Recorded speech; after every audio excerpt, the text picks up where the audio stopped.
तो hello guys, कैसे हैं आप सभी लोग। और स्वागत है आप सभी का हमारी यूनिटी डिलाइट आपका ही चैनल पर। और आज हम बात करने वाले हैं एक अनदर वीडियो जो कि एजुकेशनल की ऊपर होगी हमारी। और कुछ प्रॉब्लम्स जो मेन प्रॉब्लम्स होती हैं स्टूडेंट्स की लाइफ में कि वो स्टडी ढंग से नहीं कर पाता है, उन मेन प्रॉब्लम के बारे में बात करेंगे। तो चलिए वीडियो को स्टार्ट करते हैं। और अगर आपने हमारी इस यूट्यूब चैनल यूनिटी डिलाइट को अब तक सब्सक्राइब नहीं किया है तो जल्दी से सब्सक्राइब कर दीजिए। साथ ही बेल आइकन का जो बटन है वो जल्दी से प्रेस कर दीजिए, और ताकि आपके पास हमारी इसी तरीके की एजुकेशनल इन्फॉर्मेटिव वीडियो पहुंचती रहे। तो अगर आपने हमारी वीडियो को अब तक लाइक भी नहीं किया तो लाइक भी कर दीजिए। तो चलिए स्टार्ट करते हैं।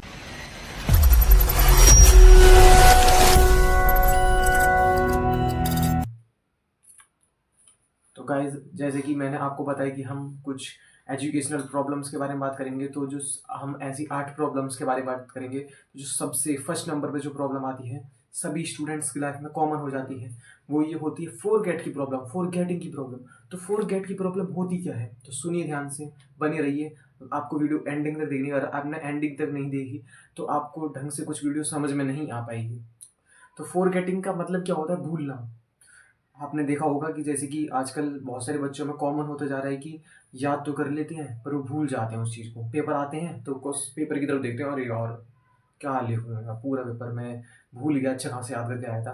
देखो, इसको सॉल्व करने के लिए क्या होती है, सबसे पहले तो हम ये बात कर लेते हैं कि ये प्रॉब्लम आती क्यों है। ये प्रॉब्लम इसलिए आती है क्योंकि कोई बच्चा एक या दो बार, बस ज़्यादा से ज़्यादा 2 बार किसी चीज़ को पढ़ लेता है, उसके बाद नहीं पढ़ता। मेरे को तो आता है सब कुछ, मैं क्यों पढ़ूँ, मेरे को तो आता है सब कुछ। यही तो उसकी सबसे बड़ी दिक्कत होती है। देखो, अगर कोई चीज़ तुम पढ़ते हो तो कम से कम तुम्हें उस चीज़ को 3 से 4 बार रिवाइज करना चाहिए। रिवाइज करोगे तभी आगे बढ़ोगे। इससे क्या होता है, जो हमने चीज़ याद करी होती है वो हमारी कंप्लीटली परमानेंट मेमोरी में फिट हो जाती है। ठीक है, उससे क्या होता है कि आप उस चीज़ को बार बार नहीं भूलते हो, और एक बार बार बार रिवाइज करने की वजह से वो आपके माइंड में फुल्ली फिट हो जाती है। जो दूसरी चीज़ होती है वो ये है कि दूसरे नंबर पर जो चीज़ आती है कि हम नोट्स कहाँ से बनाएं। टीचर बोलता है कि बेटा उस चैनल है उससे बना लियो, या गूगल पे वो वेबसाइट दे देगा उससे बना लियो। टॉपर के पास जाओगे, अरे भाई मैं तो उससे पढ़ा था, बहुत बढ़िया मास्टर है, बहुत बढ़िया पढ़ाता है। पर ऐसा कुछ नहीं होता। तुम्हें अपनी ही तरफ से जैसा तुम्हें कंफर्टेबल लगे, एज यू लाइक कंफर्टेबल, वही उसी तरीके से अपनाना चाहिए। चाहे तुम्हें गूगल से कंफर्टेबल लगे या तुम्हें किसी भी वेबसाइट से कंफर्टेबल है, यूट्यूब पे कोई पढ़ाता हो अच्छा खासा, अपने ऊपर डिपेंड करता है वो हमें कौन सा अच्छा लगता है। ठीक है, उसी तरीके से आपको नोट्स बनानी है। ये नहीं किसी के कहीं पे चले जाओ, नहीं, आपको नोट्स अपनी अकॉर्डिंग ही बनानी है। तीसरी जो प्रॉब्लम आती है भाई, वो होती है रात के सोने की प्रॉब्लम। कि भाई हमें तो कल हमारा एग्ज़ाम है, ये हमारा एग्ज़ाम आने वाला है, नज़दीक है, और हम ऐसे दिन में भी हमें ज़्यादा टाइम नहीं मिल पाता, तो रात में पढ़ाई कैसे करें, हमें नींद आती है। तो देखो, बहुत सारे लोगों ने आपको भाई ये भी बताया होगा। देखो, बहुत सारे लोगों को मैं ये बोलना चाहता हूँ, जो मैं तरीके बता रहा हूँ ना, देसी तरीके हैं। आप यूट्यूब पे चले जाओगे, बहुत सारे लोग बताएंगे भाई इस तरीके से करो, इस तरीके से करोगे, वो आपकी मर्जी है। पर ये जो मैं तरीके बता रहा हूँ ये 100% तो देखो काम करेंगे। ये देखो काम तो करेंगे ज़रूर, क्योंकि इनका जो रिज़ल्ट होता है बहुत अच्छा होता है। तो देखो, हाँ, मैं तीसरे तरीके पर था कि नाइट स्लिप की जो प्रॉब्लम होती है, ठीक है, तो उसको कैसे दूर करें।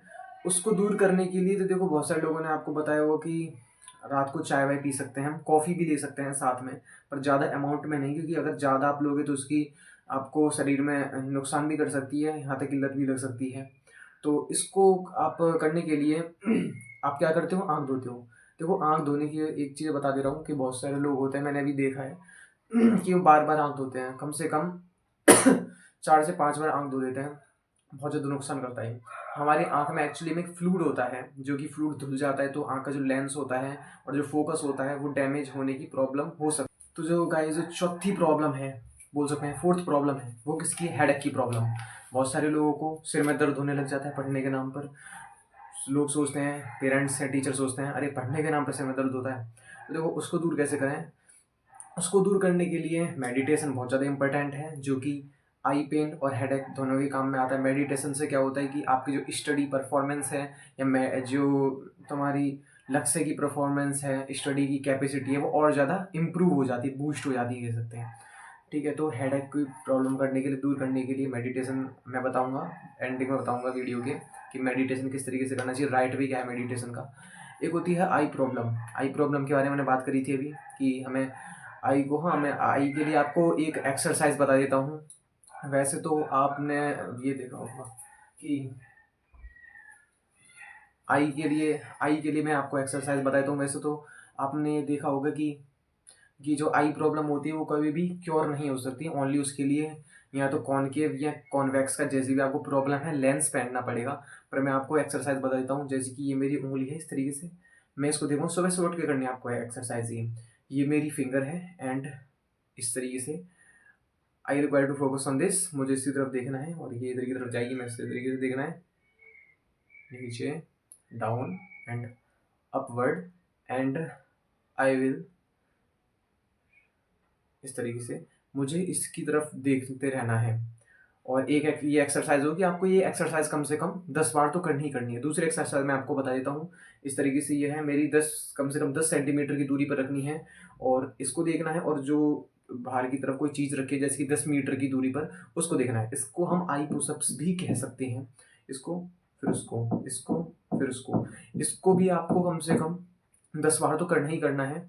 एक एक्सरसाइज जो जिगजैग इस तरीके से होती है, जिगजैग, इसे भी आपको करना है। इससे क्या होगा, आपकी जो आई प्रॉब्लम है वो कम होगी, जो मेंटल पावर है वो बूस्ट होगी, और जो हाइपर टेंशन है उसमें भी रिड्यूसन आएगी, वो भी रिड्यूस होगी हाइपर टेंशन। ओके। एंड इसके बाद जो एक आती है सिट प्रॉब्लम।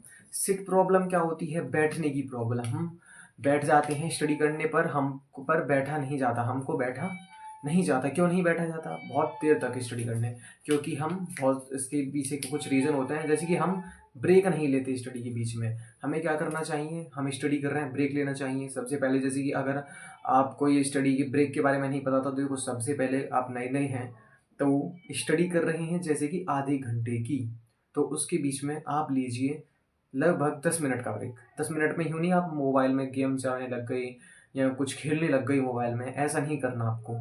आपको जो ये 10 मिनट का गैप मिलेगा, आपको इसमें अपने जैसे कि जो भी मैसेज आए थे मोबाइल पर उसको चेक करना है, या कुछ भी कर सकते हैं, इधर उधर अपने फ्रेंड से बात कर सकते हैं, जो भी तुम्हें चीज़ अच्छी लगी वो कर सकते हैं, ठीक है। और आपने जो ये जो सिट प्रॉब्लम है इसको इसी तरीके से दूर किया जा सकता है। और आप इस चीज़ को, जो लिमिटेशन है ये, इसको और ज़्यादा बढ़ाते रहिए। जैसे कि आपने आधे घंटे पढ़ाई करी थी, 10 मिनट का गैप लिया था, अब आप कीजिए 2 घंटे की पढ़ाई, 10 मिनट का गैप। ऐसी रेशियो बांटिए, आधे घंटे का रेस्ट और 3-4 घंटे की पढ़ाई। इसी तरीके से आप इंक्रीज करते रहेंगे। ऐसा नहीं तुम पहली बार में भाई हम तो 5 घंटे बैठ कर पढ़ेंगे, नहीं, ऐसा नहीं होगा। कोई भी चीज़ होती है वो धीरे धीरे कर ही इम्प्रूव होती है, ठीक है। तो इसे कोशिश करके देखिए इस चीज़ को। और एक होती है ब्रेक की प्रॉब्लम, मैंने बताई है कि देखो ब्रेक तो मैं लेनी चाहिए बीच बीच में। अगर ब्रेक नहीं लेते तो बहुत सारी प्रॉब्लम हो सकती हैं, जैसे कि तुम्हें जो भी पढ़ोगे माइंड में घुसेगा नहीं है आपके अच्छे तरीके से। तो ब्रेक लेना बहुत ज़्यादा इम्पोर्टेंट होता है स्टडी के बीच बीच में। स्टडी स्मार्ट करिए। आपने देखा होगा बहुत सारे बच्चों को कि भाई ये तो इंसान है पढ़ता नहीं है, पर भाई नंबर तो बहुत तगड़े लाता है पेपर के अंदर ये। तो उसके पीछे क्या उनकी क्या होती है, स्मार्ट स्टडी। बिल्कुल सही, स्मार्ट स्टडी होती है। तो स्मार्ट स्टडी कैसे करें, स्मार्ट स्टडी करने के लिए मेडिटेशन। अब देखो मैंने बताया था मेडिटेशन के बारे में बताऊंगा, मैं यहीं भी बताऊंगा मेडिटेशन के बारे में। मेडिटेशन में करना क्या होता है कि सबसे पहले आप क्या करिए, बैठ जाइए अच्छी तरीके से। जो कमल पोज होता है आपने पढ़ा होगा, मतलब सिंपली जो हाथ हैं इस तरीके से बनाकर पैरों के ऊपर रख लीजिए, आराम से शांत मन से बैठ जाइए आंख बंद करके। और देन उसके बाद आपको फुल्ली अच्छी तरीके से बैठने के बाद आंखें बंद कर लीजिए, और यहाँ पर जो सेंटर होता है यहाँ पर अच्छी तरीके से ध्यान लगाइए। ध्यान लगाइए, सोचिए कि यहाँ पर कुछ रेड रेड सा जल रहा है, कुछ आग टाइप का। इसी तरीके से आप कम से कम आधे घंटे तो बैठ जाए, आधे घंटे बैठ जाओगे ना, हाँ। तो इसे इंक्रीज करते रहो, 1 घंटे बैठ लिए, 1.5 घंटे बैठ लिए। 1.5 घंटे का तो टाइम मिल सकता है ना, अगर कुछ अपनी बढ़ाई चाहते हो तो 1.5 घंटे का तो टाइम निकाल सकते हो ना। हाँ तो बस निकाल लीजिए। इस तरीके से आप अगर डेली ये करोगे तो कंसंट्रेशन इंक्रीज होगा, बूस्ट होगा, स्टडी की जो परफॉर्मेंस है वो इंक्रीज हो जाएगी, और जो आपकी टेंशन है स्टडी को लेकर वो भी बहुत ज़्यादा रिड्यूस हो जाएगी, ये मान लीजिए। कंसंट्रेशन इसी तरीके से करना है, और कंसंट्रेशन अगर आप करते हो तो उसके साथ ही आपको ये ध्यान रखना है कि सांस नॉर्मली लेनी है, सांस की आवाज़ नहीं आनी चाहिए आपको ज़्यादा, और ज़्यादा हिलना भी नहीं है, हाँ हिलना भी नहीं है आपको ज़्यादा। एक होती है भाई फ़ोन की प्रॉब्लम। बहुत सारे बच्चे बोलते हैं हम बैठ जाते हैं, मोबाइल साइड में रख लेते हैं, पढ़ते रहते हैं, मोबाइल में मैसेज आता है, हम उठा के देखने लग जाते हैं। और अगर कॉल आता है तो कॉल आता है, अगर हम बहुत सारे हमने यूट्यूब पे वीडियो देख ली थी कि हम मोबाइल को साइलेंट करके देखना चाहिए और फिर हमें उठाना नहीं चाहिए मोबाइल, किसी का भी कॉल आ जाए, मैसेज आए तो उसके लिए मैं बता देता हूँ। आधे घंटे पढ़ोगे, उसके बाद जो 10 मिनट का गैप लोगे ना रेस्ट का, उसमें चेक कर लिया करो मोबाइल में क्या भी मैसेज आया कि किसी ने कोई कॉल, इंपॉर्टेंट कॉल तो नहीं आया किसी का।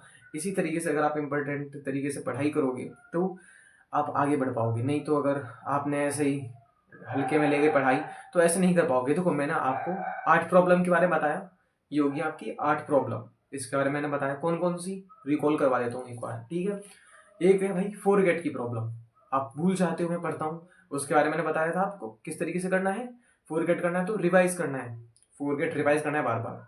कितनी बार? 4 से 5 बार कर लो, रिवाइज कर ही लोगे ना। अगर नहीं हो पा रहा बाई चांस तो 3-4 बार कर लो बस। फोरगेट की प्रॉब्लम ऐसे सॉल्व हो जाएगी। नोट्स नोट्स अपनी तरफ से नोट्स बनाओ, कोशिश करो हैंड रिटेन भी बना लो, पर दूसरों पे डिपेंडेंट मत रहो कि भाई उसने बोला वहाँ से नोट्स बनाऊंगा, उसकी बढ़िया है नोट्स। ऐसा कुछ नहीं होता, कोई भी तुम्हें ऐसे नहीं बता देता। और पहली बात तो अगर कोई अच्छे नोट्स भी होंगे ना तो आपको अपने ऊपर से देखना होगा, मेरे को समझ में आ रही है नोट्स की नहीं, या ऐसा ही बस पढ़े जा रहा हूँ। तीसरी प्रॉब्लम होती है नाइट स्लीप की प्रॉब्लम, मतलब रात में पढ़ते वक्त नींद आती है। तो मैंने बताया किस तरीके से जो कॉमन चीज़ होती हैं, लोग चाय ले लेते हैं, कॉफ़ी ले लेते हैं, और मेडिटेशन का भी मैंने आपको बताया, सुबह सुबह उठ के मेडिटेशन करनी है, उससे भी प्रॉब्लम क्योर हो जाएगी। और आंखों को बस ज़्यादा नहीं धोना चाहिए, आई प्रॉब्लम इसके अंदर कंटेन होगी आपकी। और हेडेक का भी मेडिटेशन से हो जाता है, वो भी हैंडल। सिट प्रॉब्लम होती है, सिट प्रॉब्लम बैठ के जाते पढ़ा नहीं जाता, उसके लिए मैंने बताया कि गैप लेते रहो बीच बीच में, और थोड़ा बहुत फिजिकल एक्सरसाइज कर ले करो बीच बीच में, ताकि आपकी जो थकान है, जो बैठने में दर्द होता है ज़्यादा देर तक, वो दूर हो जाएगा आपका, ठीक है। सिट प्रॉब्लम ऐसे दूर हो जाएगी। लॉन्ग टाइम स्टडी आप कर सकते हो इससे। किसी भी पेपर की अगर तैयारी करो, किसी भी एग्ज़ाम की, जेई हो गया, नीट हो गया, कोई भी हो गया, यूपीएससी हो गया, ऐसे एग्ज़ाम की आप, या अपने स्कूल लेवल पे ही हो गया, 9th 10th 11th 12th कोई सा भी, तो उसकी एग्ज़ाम की तैयारी आप आराम से कर सकते हो विदाउट एनी प्रॉब्लम, ओके। अब ब्रेक ब्रेक लेते रहना चाहिए आपको, ओके। और स्टडी स्मार्ट करिए आप। फ़ोन की मैंने बता ही दी आपको, जो गैप बीच में मिलता है उस टाइम में आप अपने फ़ोन की जो जितने भी होती हैं मैसेजेस वैसेज उसको हैंडल कर सकते हो। ये सारा मैंने ओवरव्यू दे दिया है आपको, इतनी सारी चीज़ें मैंने आपको एक छोटी सी वीडियो में ही दे दी हैं। अगर आपको हमारी वीडियो जो है अच्छी लगी हो तभी लाइक करें, और अपने भाई को सपोर्ट ज़रूर करें, क्योंकि मैं डेली आपको आपकी स्टडी को इम्प्रूव करने के लिए बहुत ज़्यादा सोचता हूँ कि किस तरीके से आपकी स्टडी और ज़्यादा पहले से बेहतरीन करी जाए। और अगर आपने हमारे चैनल यूनिटी डिलाइट को अगर सब्सक्राइब नहीं किया है तो सब्सक्राइब कर दीजिए, इस वीडियो को भी लाइक कर दीजिए, बेल आइकन भी दबा दीजिए। तो हेल्प करिए अपने भाई की थोड़ा सा इम्प्रूव करने में, उसके सपोर्ट करिए थोड़ा सा। Thank you brothers and my sister's, all my friends,